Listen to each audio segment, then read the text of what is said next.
Hello friends, welcome to my English grammar classes day 2।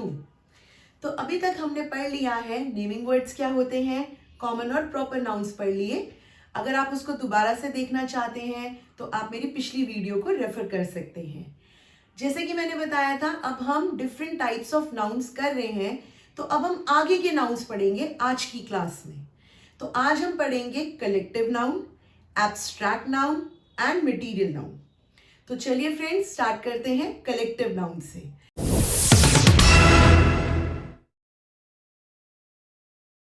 Collective noun होता क्या है? अब आपके स्क्रीन पे एक स्लाइड आ रही है that tells us the definition. The name given to a collection और ग्रुप ऑफ पीपल, एनिमल्स और things is known as a collective noun.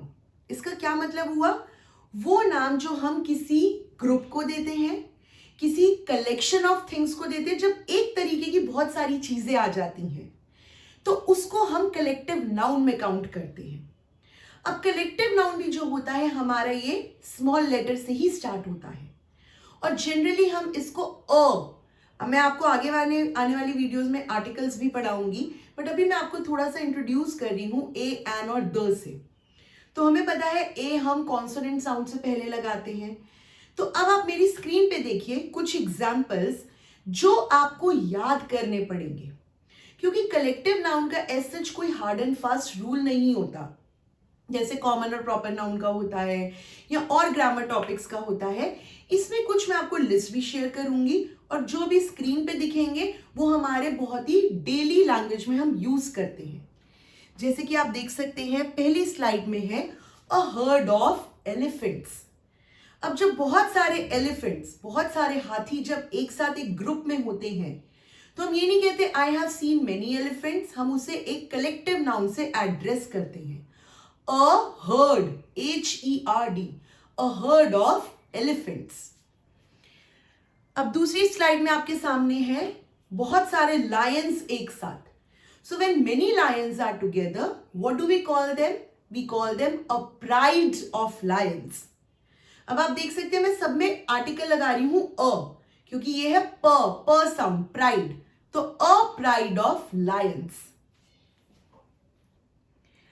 तीसरी स्लाइड पे हमारे पास बहुत सारे हॉर्सेस है एक साथ, तो हम उसे क्या कहते हैं? A team of horses. I have seen a team of horses eating in the stable. It means मैंने बहुत सारे घोड़े एक साथ देखे। So a team is a collective noun. Now when you see lot of puppies together, जब हम बहुत सारे पपीज एक साथ देखते हैं, then which collective noun do we use? A litter of puppies. A litter of puppies. जब बहुत सारे एक साथ बर्ड्स आ जाते हैं, then what do we say? A flock of birds. अब एक चीज मैं यहां ऐड करना चाहूंगी फ्रेंड्स, कि ये बर्ड्स सारे एक साथ जब हैं, अगर आप इंडिविजुअली देख रहे हैं then you will take them as a different noun. There is a bird sitting on the branch, but I saw a flock of birds flying in the sky. It means आपने बहुत सारे पक्षियों को एक साथ उड़ते देखा। The next one is a bed of snakes. जो बहुत सारे स्नेक्स हम साथ में स्क्रीन पे देख लेते हैं, किसी पिक्चर में देखते हैं, then we call it I saw a bed of snakes. Now flock is used for one more naming word, a flock of sheep, भेड़। जो बहुत सारी शीप एक साथ आती हैं, then we call them there is a flock of sheep grazing grass. A flock. When we have many wolves together, then we use the collective noun as a pack of wolves. There is a pack of wolves in the forest. It means there is a group of wolves together. A swarm of bees. When so many bees are together, then we use a collective noun, a swarm of bees. A gaggle of geese. Now we know, friends, geese is also a plural of goose. It's a kind of bird. जब एक होता है then we say goose, and when we see them many then it's a geese. और जो बहुत सारे एक साथ आ जाते हैं then we use a collective noun, a gaggle of geese. When we see many butterflies together, a flight of butterflies. There is a beautiful flight of butterflies sitting on flowers. A shoal of fish. अब जब आपने fish एक साथ देखी, then which collective noun do we use? यहाँ पे generally हम लोग confuse हो जाते हैं, कहीं पे shoal लगा रहे हैं, कहीं पे school लगा रहे हैं, so I'll just clear it out. Now when we have just a word fish, then we use the collective noun as a shoal of fish. But when you have many dolphins together, then we say a school of dolphins, not a shoal. Particularly dolphins के लिए हम collective noun लगाएंगे a school of dolphins. अब अलग तरीके की fish आ गई whales. Then ना तो हम shoal लगाएंगे ना ही school. Then we use pod. A pod of whales. When they are together, then we say a pod of whales.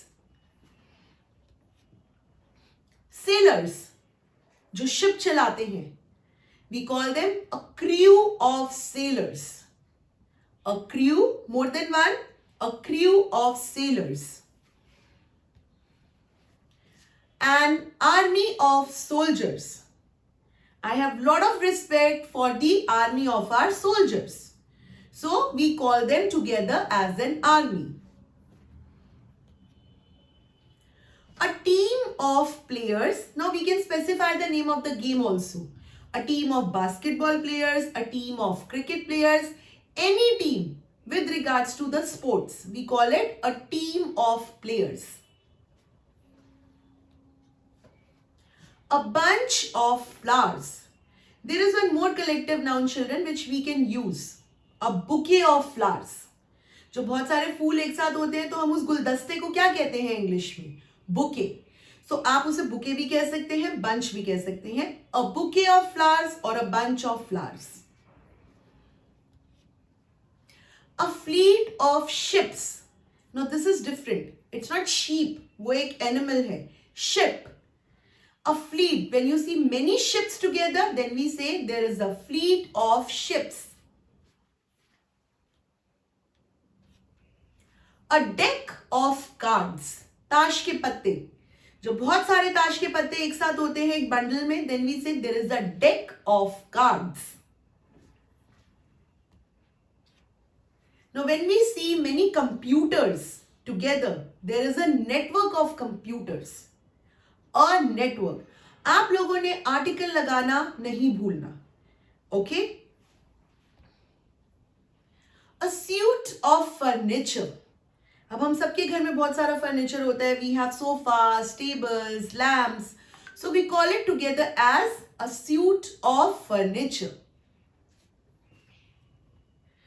सो दोस्तों, अभी मैंने आपको अपने स्क्रीन पे बहुत सारे कलेक्टिव नाउन्स दिखाए और जैसे मैंने पहले ही बताया था कि इसको आपका कोई रूल से आप इसको याद नहीं कर सकते. ये आपको जनरली लर्न ही करना पड़ेगा और ये यहाँ पे खत्म नहीं हुए हैं. अब मैं अपनी वीडियो के बाद डिस्क्रिप्शन बॉक्स में एक लिंक शेयर करूंगी जिसमें बहुत सारे डिफरेंट कैटेगरीज के प्लेसेस, एनिमल और पीपल के डिफरेंट कलेक्टिव नाउन्स आएंगे. तो वो आप लोगों ने याद करनी है. चलिए अब हम आगे बढ़ते हैं अपनी दूसरी नाउन की तरफ.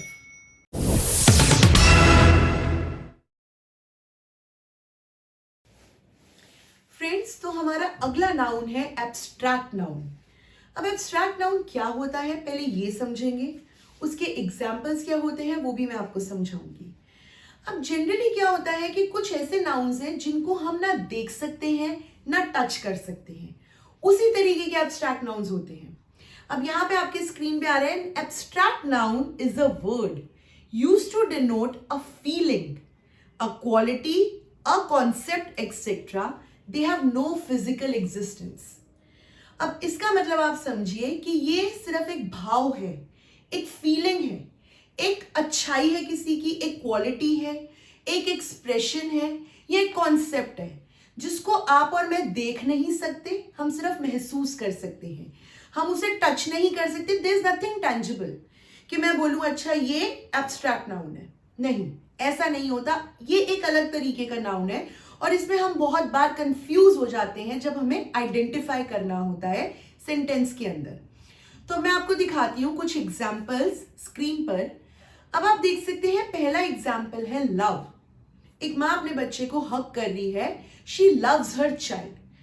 अब फ्रेंड्स, लव एक ऐसा नाउन है जो आप इसे टेबल से उठा के नहीं बोलेंगे दिस इज कॉल्ड लव। ये ऐसा कुछ नहीं है कि you can see the love, you can only feel the love in someone's behaviour. एक माँ अपने बच्चे को प्यार करती है, वो अपने बिहेवियर में दिखाती है। दूसरा एब्स्ट्रैक्ट नाउन है ब्रेवरी। अब फ्रेंड्स, ब्रेवरी भी आप किसी की देख नहीं सकते, माप नहीं सकते, यू कांट मेजर। वो अगर इंसान ब्रेव है तो वो आपको अपने बिहेवियर में दिखाएगा, अपने एक्ट्स में दिखाएगा। तो you can't touch, you can't see bravery. तीसरा हमारा एब्स्ट्रैक्ट नाउन है फ्रेंडशिप।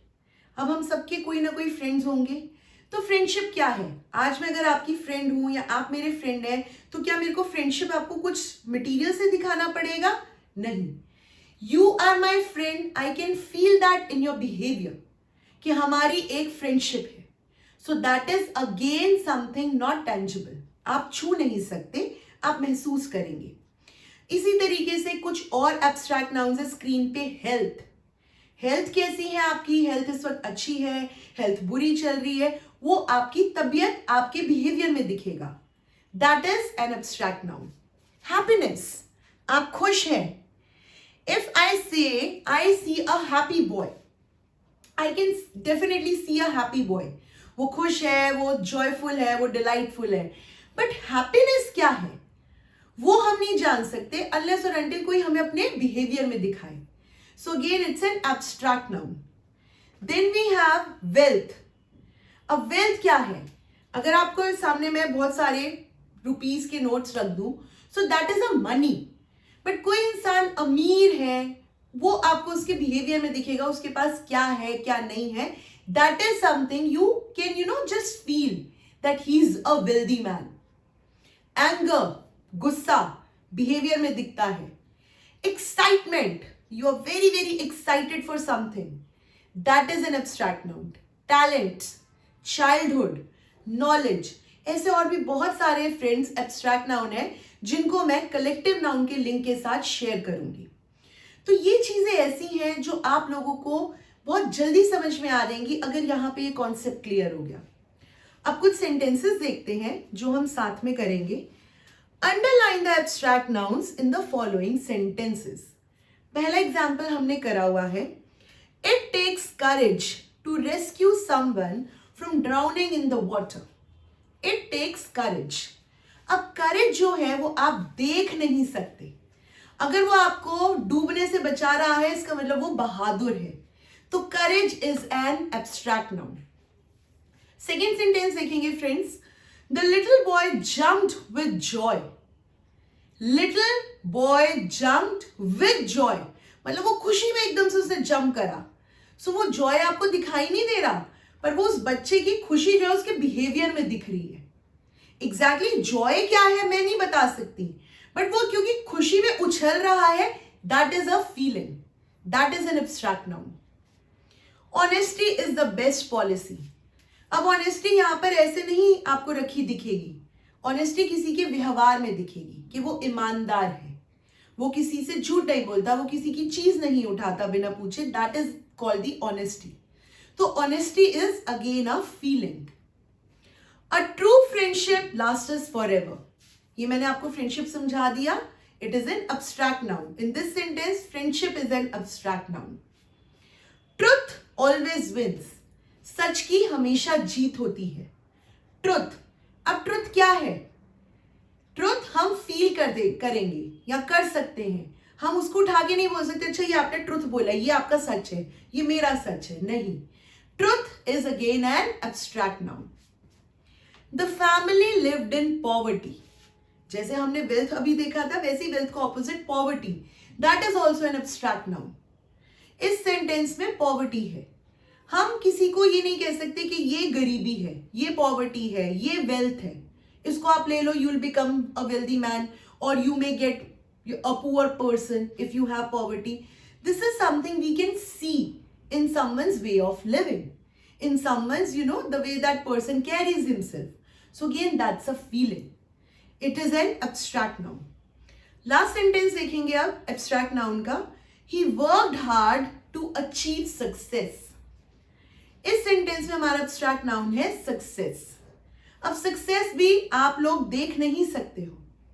अगर आप successful हो तो वो आप feel करोगे, और वो दूसरों को भी आपके एक अचीवमेंट से, लाइफ में आपने क्या क्या पा लिया है उससे पता लगेगा. तो यहां पर सक्सेस क्या है?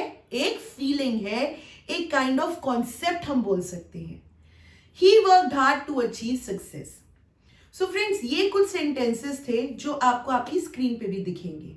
जैसे कि मैंने बोला, अब हम एब्स्ट्रैक्ट नाउन की एक लिस्ट देखेंगे इन द डिस्क्रिप्शन बॉक्स. तो वो एक बार अगर आप सारे रीड करेंगे, जिसको रीड करना बहुत जरूरी है, तो आपको मेरी एक्सप्लेनेशन से अच्छे से रिलेट हो जाएगा. चलिए फ्रेंड्स, अब हम बढ़ते हैं आज की लास्ट नाउन पे. That's the easiest one, material noun.